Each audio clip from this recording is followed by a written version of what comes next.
cultural heritage in the diaspora with the Edo State Commissioner of Art, Culture, Tourism, and Diaspora Affairs, Honorable Prince Bamidele Obaitan.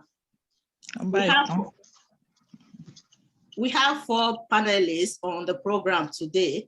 The first person on the list is Mr. Sunday Okoro, Professor Victor Edosa Omozuwa from the Department of Linguistic Studies, University of Benin. Professor Esoe Mercy Omoregbe, also from the Department of Linguistic Studies, the University of Benin. And the originator of the Xhosa language, Professor Alex Igbineweka, is joining us today from Oakland, California. First of all, my name is Tekpe Obasoge. I'm the host of today's program. I am a custodian of the Benin history and culture in diaspora and have been promoting the culture for the past 5 years with my online TV channel, Nebo TV. I recently signed an MOU with the University of Benin, a collaborative program for the professors at the Department of Linguistic Studies to teach the Edo language program. Yeah, the first question is, as a new Commissioner of Arts, Culture, Tourism, and Diaspora Affairs, what are your strategies to vitalize and revive the cultural heritage of the Edo people? Okay. And as I said, that's a great question. And I made inference to the work that I'm doing in building on the foundation that the former commissioner, that's Commissioner Iro, had started. He started and the ministry really, he showcased the ministry and showcased our Edo culture to the world very effectively. So instead of reinventing the wheel, what I've done is I've reached out to the former commissioner and we've rubbed minds and we've come up with ideas, different strategies to move the ministry forward. And the real mandate is to showcase Edo culture to the world. And in so doing, hopefully attract tourists and develop the tourism potentials of the state. So one of the challenges we've had is, in the past is just strictly resources. They're limited resources for things we want to execute on. However, we do have, the God-given gifts that Edo has, which really is anchored on the Great Benin Kingdom. The Great Benin Kingdom has a fantastic history, has a very rich culture, for all the way from, I mentioned that basically it's a living culture. So you look at even the bronzes, how they cast the bronze, those skills were transferred from generation to generation. And as you all know, Benin artifacts, the Benin art, the bronzes are recognized worldwide as one of the most prized art pieces in the world. So we have a lot that we can use, that we can build on to effectively, promote our Edo culture to the world. Now, for me, coming in with ideas, I came in, the ministry's website wasn't even up. So that was the first thing I said, we can't have a ministry and not have a website. That didn't make sense to me. So within a week, the website was up. As of the last few days, I got our YouTube channel, the ministry's YouTube channel is up and live. And the whole idea in doing this is that if we're going to boost the tourism potential, we have to have platforms on which we can sell Edo culture. I know, as somebody who was in diaspora, I used to crave and hunger for things going on in Benin. And I would go on YouTube, and there was this young man who used to just drive the streets of Benin, just showing, and I was one of the biggest fans. I would go there just to see what's going on in Benin. So, when I came and got started in this position, that's one of the first things I said we have to have live. And thankfully, it's up, and I've reached out to Edo content creators, artists, musicians, comedians, that this is our own. We need to load it with Edo content. And as you know, YouTube, if we get enough subscribership, it will start generating revenue for the ministry. So there's so many different plans that we're doing where we're, listing and collating all the festivals across this. Okay, no, I said, one of the things is to really deploy technology to showcase educulture to the world. So I'm going to stop there and hand it over to you. Yes, sir. Honorable Commissioner, you know that language is the foundation of culture. The Edo language is gradually going extinct. And recently, I signed an MOU with the University of Benin for the professors from the Department of Linguistic Studies to teach Edo language to Edo citizens, especially those in diaspora, online for 1 year. And I have with us today, Professor Edosa Victor Omozuwa. Sir, are you there? Hello, sir. Professor Omozuwa. Yes. Okay. Professor Omozuwa is the head and the coordinator of this program. So go ahead, sir, and ask your question. Okay. Thank you very much. Honorable Commissioner, it's a great pleasure having you around. You are welcome to the seat because Thank you. You are new to that place, isn't it? Yeah. Okay. My concern. Okay. Thank you. My concern is that some years back, His Excellency the Governor, the Executive Governor of Edo State, brought some of us together, and I chaired that committee to, get a survey of all the schools, the primary and secondary schools in Edo State. And the purpose of that survey was to see how the indigenous languages are going to be reintroduced. And I'm surprised that up to now, there is no serious attempt, on the part of the government to actualize, that promise they gave to us. Because, we spent a lot of time, getting the information, the relevant information that the government said it needed. So I don't know if there is any synergy between your ministry and the Ministry of Education, to ensure that our indigenous languages are taught in our schools, because that is the Edo South now, very few schools teach the language, at the primary level, and then some in secondary, especially the private secondary schools. So, it is a lot of concern for us that, the government doesn't seem to be very serious about, getting these languages taught, in the schools, in line with the language policy of the federal government, so to speak. So I don't know, what plans you have, or to be able to liaise with the Commissioner for Education, to be able to see how these things are done quickly, because these languages are, going into extinction if nothing is done about them. Thank you, Mr. Commissioner. Well, thank you for voicing your concern. I do, matter of fact, I will just inform you all that we are very collaborative. All the ministries are very collaborative in the way we execute on our plans. So this is something that I can bring to the Commissioner for Education. I know at our last expo, we discussed culture clubs in schools that have been basically revamped and are ongoing now. So this is something that could be made a part and parcel of the culture clubs in school, so that we bring back the teaching of indigenous languages. But this is something that I would have to defer to the Commissioner for Education, because I know they have their own priorities. And I can tell you, in my hometown, being from Akoko Edo, we actually have our own private groups that do the teaching of languages to the youth who are interested.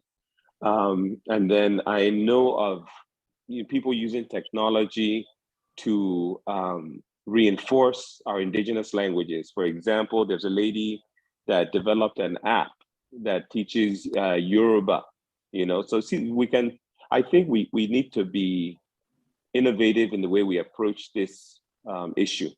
So maybe someone create an app with the Benin language so that these can be deployed to people. Because right now, students have their own, and teachers and students have their own tablets that they use for schooling, right? Yeah. So if that could be an app that's downloaded, that's put on their tablets, it's a way to address some of these concerns that you just brought up. Yeah. But this one, I've just made a note to myself to bring this up with the Commissioner for Education to see what the plans are moving forward, if there's any formal plan, and if there isn't, why aren't we looking at this as a priority? So that I can follow up with you on at a later date. Thank you very much. Thank you, sir. Okay. The next person on the list is Professor Alex Igbeneweka, is connecting with us from California today. Hello, sir. Go ahead and ask your question. First of all, introduce yourself first before you ask your question. Thank you, sir. Okay. Thank you, my distinguished the idea of our time for all you're doing in showcasing Edo arts, culture, and everything. And I salute your courage. Thank you. It's not easy at all. I've been there, know what you're going through. Thank you so much, our highly learned Honorable Commissioner for Arts, Culture, and Tourism, and in Diaspora Affairs. I'm glad to have you here this day. Yes, I have heard you. You said no need to reinvent. That is true. At a point in time, we have to reinvent. Because we can't be doing same thing over and over and expect miracle to happen. It's good you took off from your predecessor, that's former Commissioner Ero. Yes, it's good. He laid good foundation, but at the same time, you have to come up with your own improvement scheme upon the foundation laid. That is the way civilization goes all over the world. I came to the United States in 1996. By the year 2000, I fought, in fact, from 1999, I put it on myself that the white people came to Edo land and pushed us to learn the English language. Today, everywhere is English language. Everywhere we speak English. So, with the opportunity in my hand as an immigrant to the United States, I owe it a duty to also force my language, Edo, into the mouth of every American, white, black, or blue. So based on that, meaning the way you cry to me, I cry to you. So I went ahead to the Ministry of Education and then requested for a meeting that I want them to include the Edo language into the school syllabus. Because here they have Chinese, Spanish, Japanese, named it. So they said, why? At first time, they did not approve it. They said they gave it all kind of discriminative stuff. Then I told them I was going to sue them for the high power discrimination against my language and culture. And then when they heard that, they scheduled another meeting with me. And it was at that meeting they accepted to have Edo, and they said they want Gosa language, first of all. but they don't want to legalize GOSA in their school system only. If I should add another language, then I said Edo language. So that's how we ended up having GOSA and Edo languages at the school district, at the West Contra Costa Unified School District syllabus today, from the year 2000. Then they set up, and we started teaching GOSA and Edo language. It went viral. The newspaper, I have all the newspaper, came and highlighted it. And then by the year 2003. Professor Alex Igbeneweka, we cannot see your full face. Can you push back a little bit, just back up a little bit? Okay, like that. Okay, thank you, sir. Yeah, sorry. So by the year 2003, it was difficult for me to enlist the Edo language people into the class. When I they only needed 15 Edo students. That's at that time. I preach and campaign and here and there. At the point they said, started giving me different excuses. My son is going to play soccer. I should go and pick that, so all those things. Anyway, to cut a long story short, the school district suspended the Edo language because we weren't having up to 15 students. And it continued like a decimal up and down till it finally went down, while the GOSA language continued. So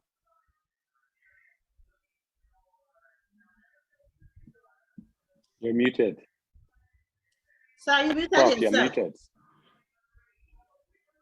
You muted yourself, sir. You muted yourself. You can't even hear us. I'm not sure he did that. Maybe, I don't know. That's a technical fault. He's talking, can't do that. Baba, you mute yourself. You mute yourself. Unmute your phone. I think it was $45 per student. Sir, you know what? You muted yourself since. Can you repeat what you said in the past maybe 30 seconds? Oh, okay. Yeah. I said, okay. Can you hear me now? Yes. Yes. Okay. So I said early last year, I started the fight again, and then they approved the Edo language back. And then, but they said we have to pay, every student must pay $45 to sign up for a certificate course. And they employed me as a teacher, and they were paying me, of course. So they cut a long story short. The whole idea I'm driving at is to spread the Edo language not only within the shores of Nigeria, but also in diaspora. And as I said, succeeded. But then we were not having an adequate number of students to make up classes. And again, the loss there is that at least they were paying me, they employ me to teach Edo language.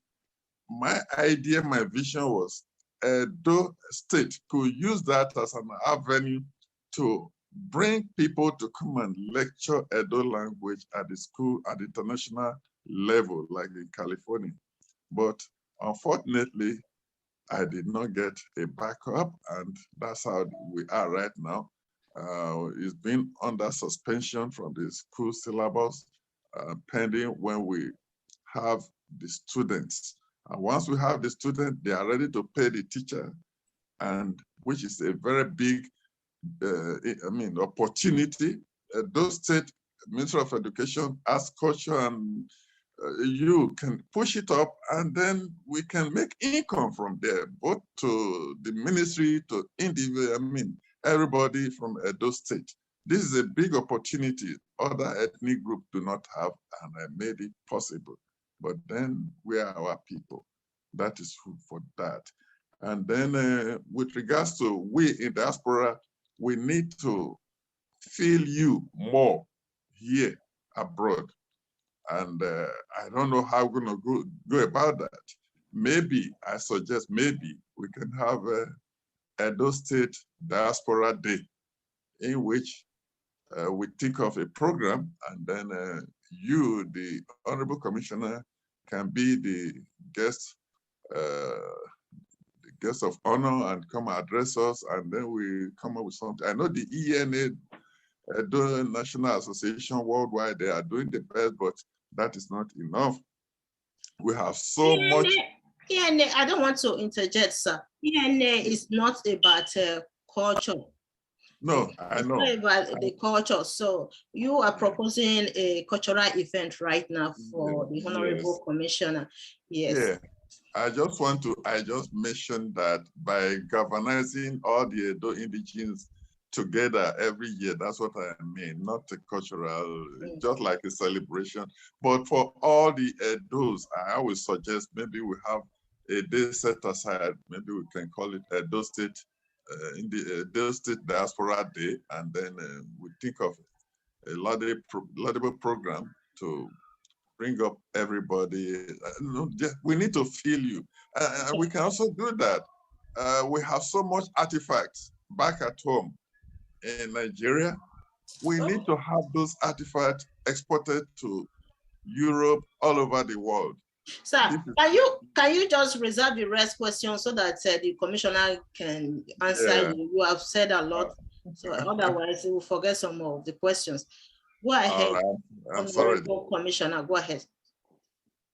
All right, Prof, thank you for your question and your comments. And I will say I have very limited time. I think I'm supposed to be at a screening for a movie that was done here in Edo State, because that's one of the things I'm trying to do, bring film directors and producers to do their movies here in Edo State to boost the economy. So we have our good Edo son, Lancelot Imasuen, who is screening a movie that was totally shot here in Edo. So I'm going to be heading over there very shortly for the screening.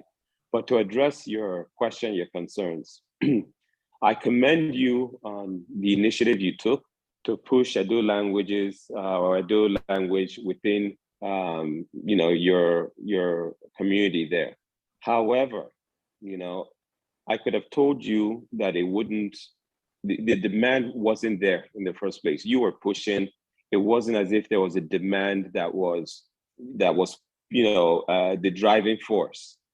You see, one thing we have to understand with languages is whichever culture is dominant at the time, especially from an economic standpoint, is what's going to create the demand for people worldwide wanting to learn the language. So I'll give you as an example. In the mid 80s, going to the 90s, the Japanese were dominating worldwide with their auto industry. And they were, even the electronic industry, they were the blockbuster as far as the business. And so you found that there were many Americans who were signing up to learn Japanese. It was now a distinctive advantage to be able to speak and read Japanese fluently. And as a result, a demand was created that people, not just Americans, the Brits, people worldwide wanted to learn Japanese. And even I studied the Japanese system of management, doing case studies, doing my MBA in the Toyota system of management. We talked about kuretsus and their thinking, the way they think about doing business, because they were dominant. And then you saw the uprising of the Chinese. The Chinese have become an economic powerhouse in the world. So now people are learning different dialects of, be it Cantonese or, they're learning Chinese because that's the dominant business, culture right now. So I'm saying all that to say that we have a lot of work to do in Edo. And thankfully, we have a governor that understands these concepts and is really trying to make the necessary change to make Edo the dominant subnational here in Nigeria. So what we're trying to do is leverage on our location, because Edo is strategically located here in Nigeria. If you want to go from one part of the country to another, you have to go through Edo.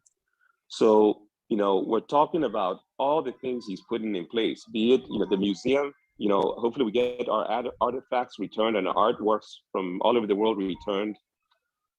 Once Edo can be a powerhouse, or have that strength on a global scale that people are interested in Edo, then that creates the demand for people saying they're interested in either coming to visit, spend time here, invest here, or learn our language. But to say you're going to go to another dominant culture and say you're going to push Edo on them, if you have a group, maybe a club, Edo club of maybe Edo-lites who want to learn the language or want their kids to learn the language, I can understand that. But to think that they are going to want to learn the Edo language, at the end of the day, you have to ask, what is it that they stand to gain from learning the Edo language? So it's up to us, and I take that responsibility on myself, to create dominant culture of Edo that will make people want to learn our language. And until we do that, I think really you're putting the cart before the horse. Exactly. That's just my opinion. Yes, that is what we are trying to do right now with the Edo language that we are currently hosting. So we make it very attractive. We have a lot of people joining the program. They are very excited to join because of the way we structure the program. We have our jingles, make it exciting. We put some music in the background. Please, excuse me. I'm so sorry. I don't want to dominate the place. Honorable Commissioner, sir, we have so much population of Nigerians, children born in diaspora. Some of them may not even go to Nigeria. This is the importance why I'm pushing the Edo language, so that the children born here should have this language, into their lifestyle, in their culture, in their system. So that is a demand right there. So I'm sorry. And I agree. And let me just address that. And that's what I said. I said, if you have a group of diasporans who are interested, then yes, you can start a Edo language club. That would make sense. But my understanding based on what you told me was that you went to the school to basically push for them to start having Edo language as part of the curriculum. So the way I understand it is, if you're pushing it into this, how many? Is it a predominantly Edo community that you live in? I'm trying to understand the population. Here is that if it is part of the school syllabus, they will now make the subject include the subject, Edo language subject in their school syllabus, in their courses. And that is what I did. They included Edo language in their courses for Edo people, Edo children born here, and African Americans. You get it? Okay. So the school district is the head, is the chief where this thing can be effectively organized, and that's why I started from. Don't also well. So my question is very important, given that I'm a researcher. I'm currently researching for my second book. You can see from the background, this is my first book. It's very popular right now. So I'm currently researching for my second book right now. I realized that we have one rich historical site in Benin Kingdom that we are not paying proper attention to it, and that can drive tourism and visitors to Edo State. And we have not been paying attention to Uwaton. That was previously the seaport, entry port of the Europeans to the Benin Kingdom during the pre-colonial era. So that particular place, with the history embedded in Uwaton, the British invasion of 1897, there are a lot of things going on right now in that Uwaton that we are not paying proper attention to. How can we develop that historical site to attract more visitors and tourism in Edo State? Okay. It's something we'd have to look into, to be honest with you. As you all know, the resources to develop some of these cultural sites it's not there. As of December, I think federal allocation that we used to get, December, I don't think we got anything. So we are in a situation where we have to prioritize what we're going to spend on. That's just the honest truth about where we are as a state. I know that we are getting the MOA museum off the ground. That's going to be anchor it's going to be kind of an anchor for the 30-year strategic plan that His Excellency has put in place for Edo State. So as we move forward, I mean, definitely want to get our cultural sites up to snuff and looking good to boost tourism. Exactly. But that is something that we'll have to look at on a case-by-case basis as to which sites are we going to, because we're talking about the moats, because that really is something that should be celebrated. You know, the achievement of the Benin Kingdom and the moat, which was more far-reaching than the Great Wall of China. So we have so much. It's almost challenging when you look at how many cultural sites we have here. You know, you look at the history of the Benin Kingdom and the amazing things that Benin were able to do. So we're going to have to do case-by-case study, case-by-case, assessment of which cultural sites will be prioritized, because I know we're talking about the part of the moats and the great, the wall right now. We're talking about getting the MOA up and live as well. So, it's going to be case by case, and there's something else I'm working on that I'm not at liberty to discuss now that might also put certain cultural sites at the forefront as priority projects, because the routing I'm doing right now to link cultural sites may determine which ones get attention first. But at a later date, or when it's announced, you will know about it if and when it gets approved. We hope so. So I just gave you awareness about the Uwaton Seaport right now. I hope you work on it and see something coming out from Uwaton. Then I'm going to introduce Professor Esoemesi Omoregbe. She is a professor at the Department of Linguistic Studies, University of Benin. She's here with us today. I know that she has a lot of questions. Go ahead, ma, and ask your question.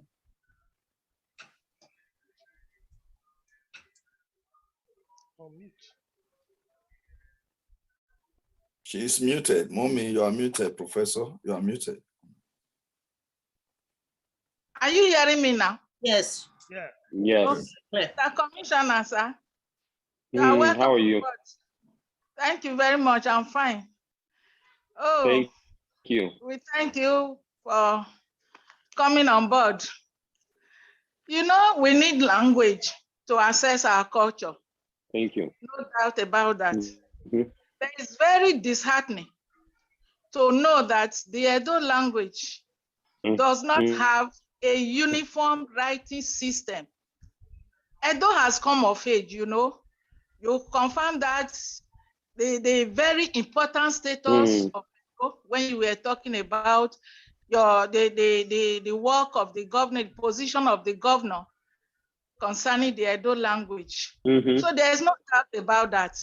You take up to 20 different books written in Edo, and you see that they are not written in the same orthography.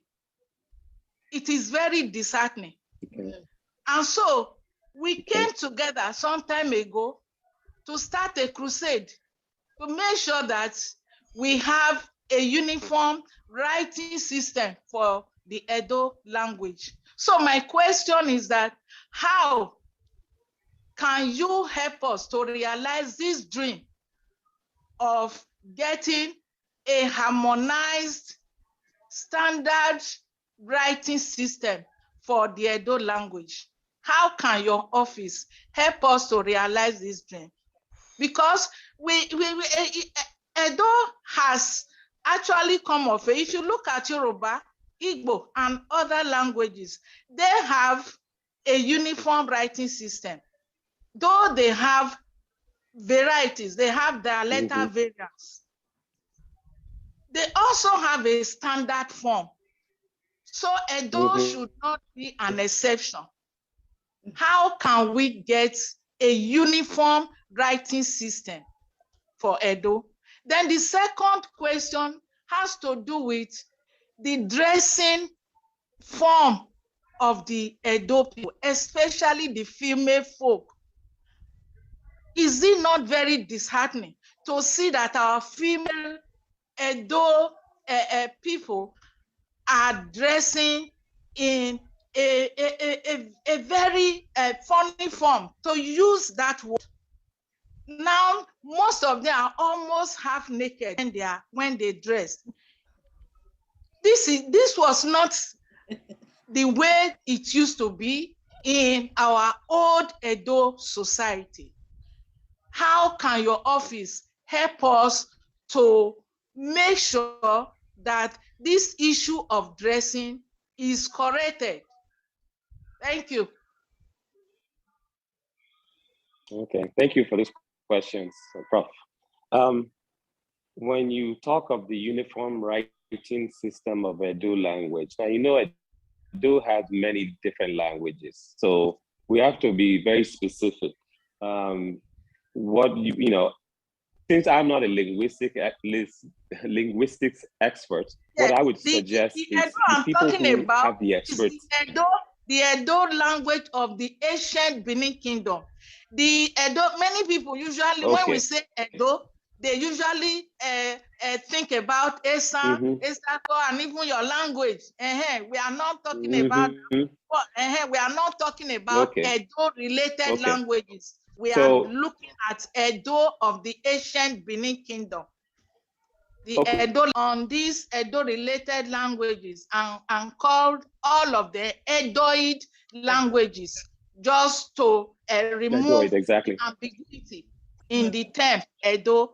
So the Edo we are talking about there is the one we usually refer to as the people refer to as the Benin language. It's very confusing. Go ahead, sir. Okay. Because I'm running late for my other engagement, so let me answer these two, and then I have to run. So the uniform writing system we're talking about of the ancient Edo language, I would lean on you, the linguistics experts, to do that, and then we collaborate with my ministry, right, to move forward. Because I'm going to be honest with you, I'm not a linguistics expert, okay? So I would need you to take the lead on that, my ministry as a resource, and let's see how we can collaborate. Sorry, say that again. We are doing that already. No?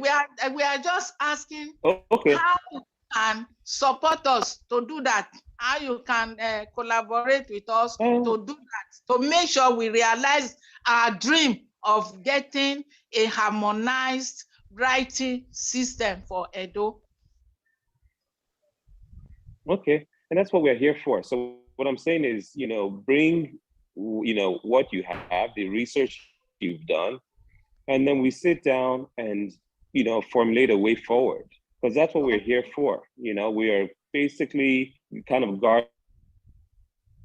guardians and custodians of the culture. So that's what this ministry is kind of set up to do. So that would be my advice. If you can set up a time to come in, or if you want to do it by Zoom, to meet to discuss what you already have as far as your research in harmonizing this writing system, then we can go from there to see how we can play a role in helping to achieve the ultimate goal. Does that make sense? Yes, thank you. Then the second question, hold on. The second question has to do with the dressing. Yes.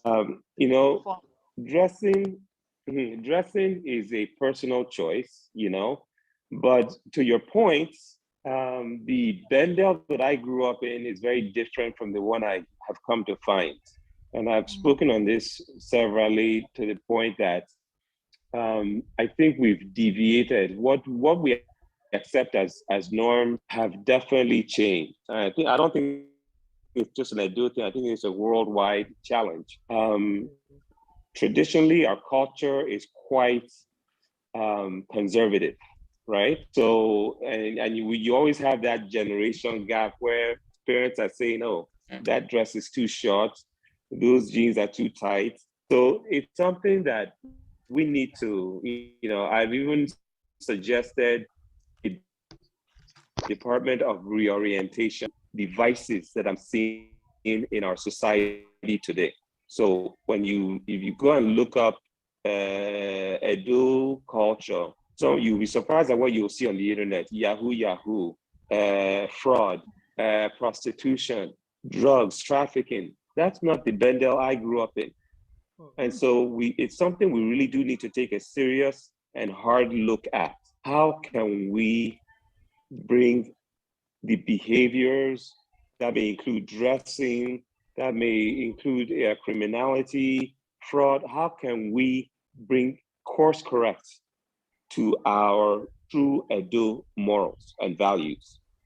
So that's something I've suggested, that we really need to start doing a reorientation of the mindset of our people and catch the youth before they get involved in some of these vices. So I hope that answers that question. Yes, thank you, Honorable Commissioner. Can we hear from Professor Victor, please? I'm waiting. No, Professor, who? I've spoken. Professor Amazoa. Yes, I've spoken. Yes, I have one question for the Honorable Commissioner. You know, right now we have an ongoing program, the Edo language program with the University of Benin in collaboration with Nebo TV. I'm the CEO of Nebo TV. I've been promoting the culture over these years. When you ask people in diaspora, my platform is, if not the major platform, where we promote Edo Benin culture in diaspora. It's very prominent, very, very prominent among the Edo people. So right now, this program as well, this Edo language program is very, very popular and many people are interested. How can we collaborate with your office?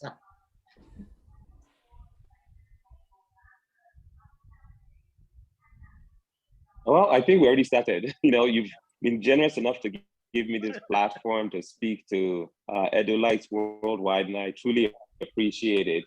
But it shouldn't stop here. I think we should be, you know, talking time to time, and you can even send a proposal out there. If you have ideas of how we can collaborate for the betterment of Edo citizens worldwide, I'm open to working with you, and I appreciate all that you're doing.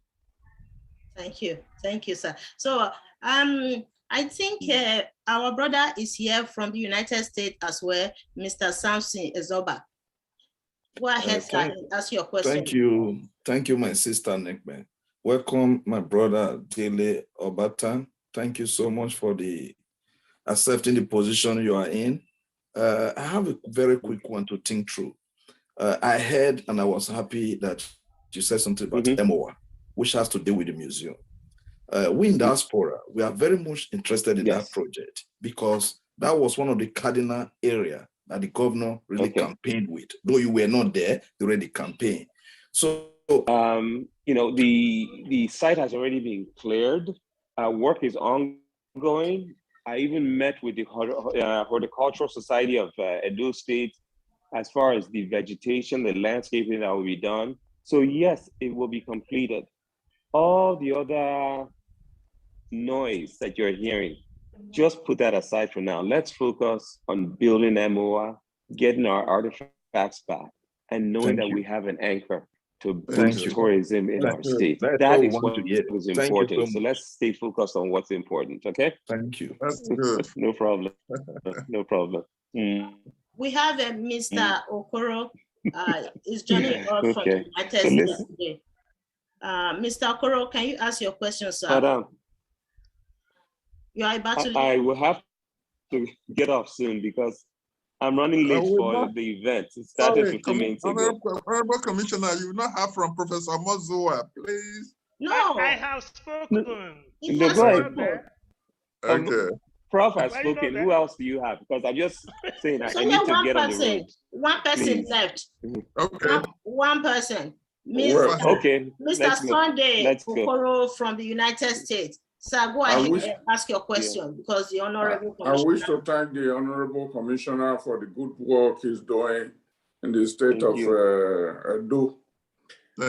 Most of the questions that I wanted to ask has been answered by you. I just wanted to know, what your department is doing or what your agency is doing with the Ministry of Education in order to foster the education of Benin language, not only Benin language, the unity among all the Edolites. That was what I wanted to add. It looked like you've touched on most of the important points, and the last point you raised was very, very good. You said, our moderator, Honorable Netman, permit me to call you honorable. Should continue with the live stream, and it is a very good thing to see that we develop this to the next stage, and it is the unity that we actually want in the state of Benin, because when everybody is striving to recognize its only work, which is self-centered interest, it does take away from the work of every other people involved.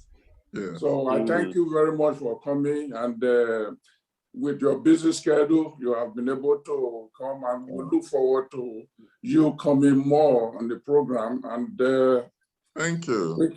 Thank you so much. Thank you. Thank you so much, everyone. Thank you. Thank you. It's a pleasure to be with you all. And let's do it again. Thank you so much. Again. I appreciate it. Thank you. All right. Thank you. Take care. Yeah, thanks.